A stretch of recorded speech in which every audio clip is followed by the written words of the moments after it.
It's so funny. We started out this conversation all about AI and how AI is like changing the landscape, but we're also talking about how it still is networking, right? I'd love for folks to talk about like, how do we see AI changing the landscape? And in what ways is that a good thing? And in what way is that super challenging? Well, I've got a lot of strong opinions about this, and I think a lot of the folks on this call who know me already know what they are. So I think for the foreseeable future, AI, in order for it to be effective, requires humans in the loop. I think that's just there's a lot of opportunity for AI to, and it's already proven. AI does an exceptional job at doing transactional work, summarizing information, getting things maybe 80% of the way there or whatnot. But I think it's really incumbent on us, especially for a technology that's still developing and it's still ripe with bias. I mean, we know, as far as data goes, crap in, crap out. It's ripe for bias still. And I think knowing these things, the responsible thing to do is make sure there's still a human on the end of it. That is, you're not putting entire people's like lives 100% in the hands of AI, which is still a developing technology. So I think that's my general space in it, where AI does an exceptional job on handling volume, summarizing things, on, automating transactional work. We talked about the resumes, right? On the converses of that, using AI to help you draft like personalized messages. So you don't have to come up with it every single time. But then it's incumbent on the human just to make sure that the message makes sense. Are there some weird things that GPT decided to throw in there? Take those out, like take a couple moments, read it over, So to me, I think that's where AI really thrives in the talent tech space. And I think that's continuing where it'll play, just because there's too much that can go wrong, too much at risk of getting it completely wrong. ChatGPT loves the word adept. I don't know why, but it does. ChatGPT loves adverbs. If you haven't noticed, they just he, she, it, they throw in a ton of adverbs unnecessarily in all of the prose that it writes. I love it. Other thoughts on AI, good, bad, how it's changing the landscape for good or for bad? Oh, I mean, it's interesting. I think we expect that it can do so much because it's talked about in the media all the time. And I think there are two lenses to think about AI. One is, as a job seeker, how can it help me? And I think it was Vidal who mentioned the tools where you can have AI apply to everything it thinks you're qualified for on your behalf. Those things are just adding to some of the problems that are making being a job seeker really hard right now. And it probably won't end up helping you cut through. But it can, as Jenny pointed out, be amazing to help you customize your messages. I think it's always easier to edit than to start from a blank screen. And so if you just say, like, here's my LinkedIn profile or my kind of background, write a first draft of a resume for me, then you have something to edit and start working from. And I think that can be a really big time saver. As a recruiter, there are a lot of AI tools that are available, and they are not ready for replacing a person in the process. Even from a screening perspective, there's a lot that goes into it. But when you think about what they can and should be doing, anything where they're making decisions about whether someone should be interviewed, you're getting into really weird territory from a bias perspective. We just don't have great ways to audit those models to see how they're making the decisions. They are teaching themselves and learning, and it can get into complicated territory very quickly. So as a tool to go out there and look for additional great candidates that you may not have found on your own, there are lots of amazing AI-based tools out there. Using it to completely replace that part of your workflow, we're not there yet. Greg, thoughts? Bailey said it best. It's not ready. So you see these, I don't want to name any companies, but they're saying like, hey, look, you don't need a recruiter. We can just go out there and, hire someone. We can help you get hired.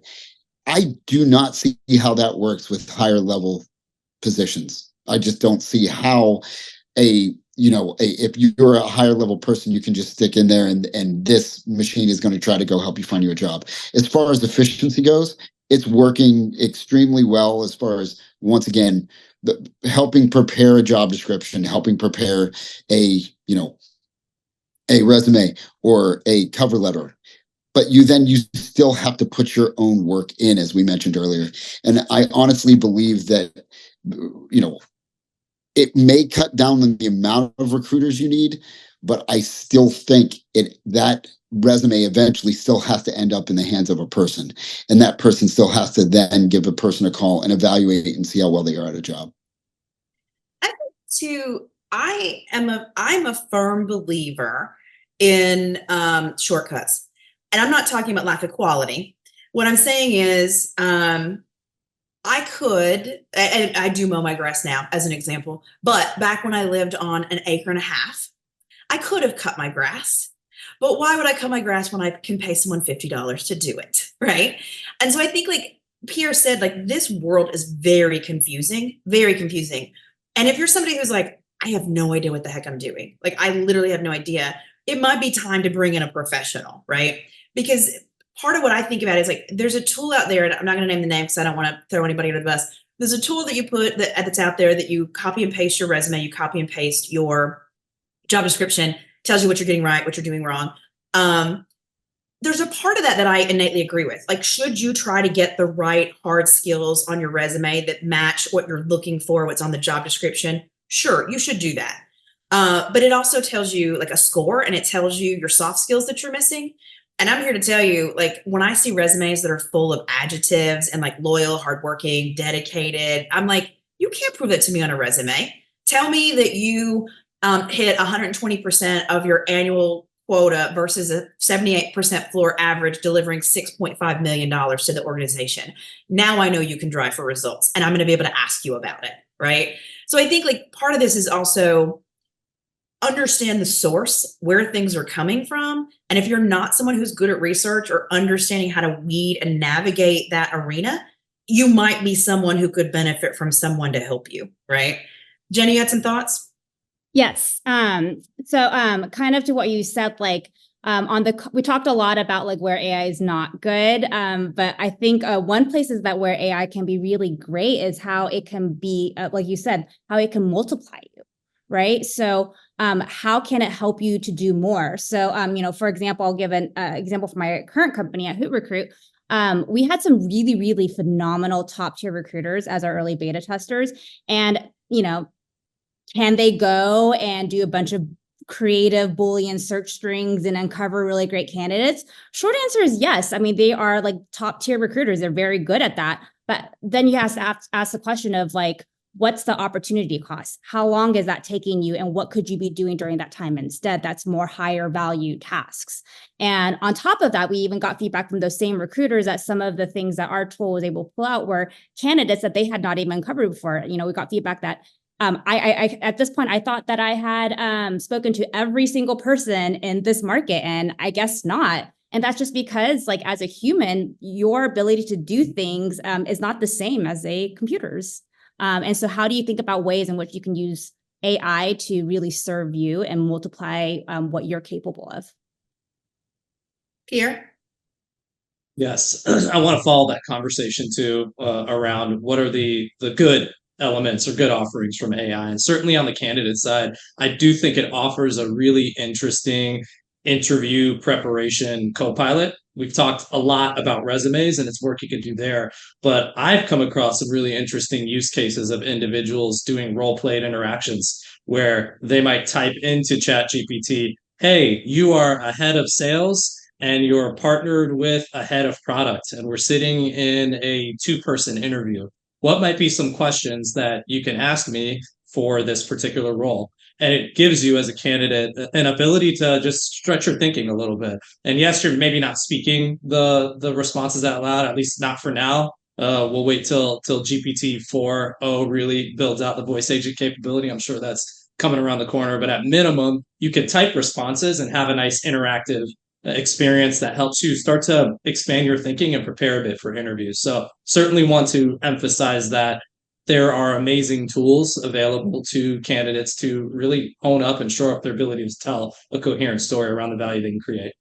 I love that. In fact, I'd love to hear from Vidal. Craig, I'll come back to you. I'd love to hear from Vidal because Vidal actually created a tool called Interview Igniter. And it's a tool that folks can have access to. And it helps, like, it actually does have like a speech to text capability where you can talk into it, do some mock interviewing. It gives you feedback on your tone. So Vidal, do you want to talk a little bit about Interview Igniter and how AI is helping create some more opportunity for candidate experience and candidates prepping for roles? Yeah, no, thank you. No, absolutely. Yeah, it has speech to text capability. It can also measure the emotions of how you speak because it's not just what you say, but how you say it that's very important. So all these things are available. I think it's a great thing for candidates because, yes, you can hire, you can have a friend do a mock interview with you, perhaps.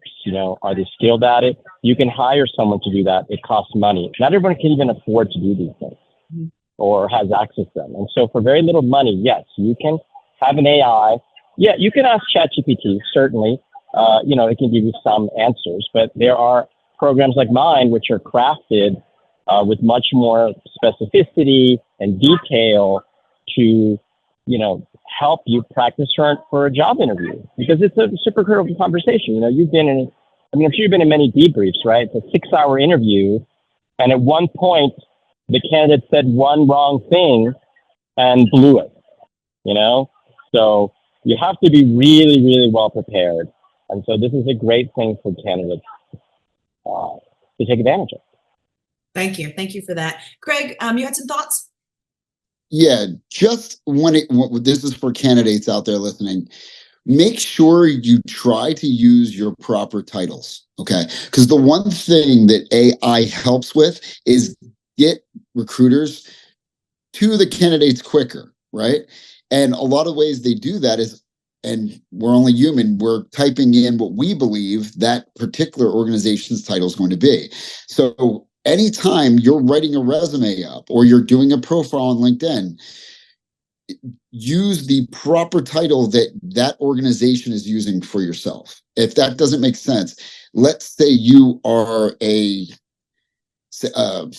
oh my gosh, I'm trying to use an example here. Senior program manager, correct? And maybe your actual title is client service manager.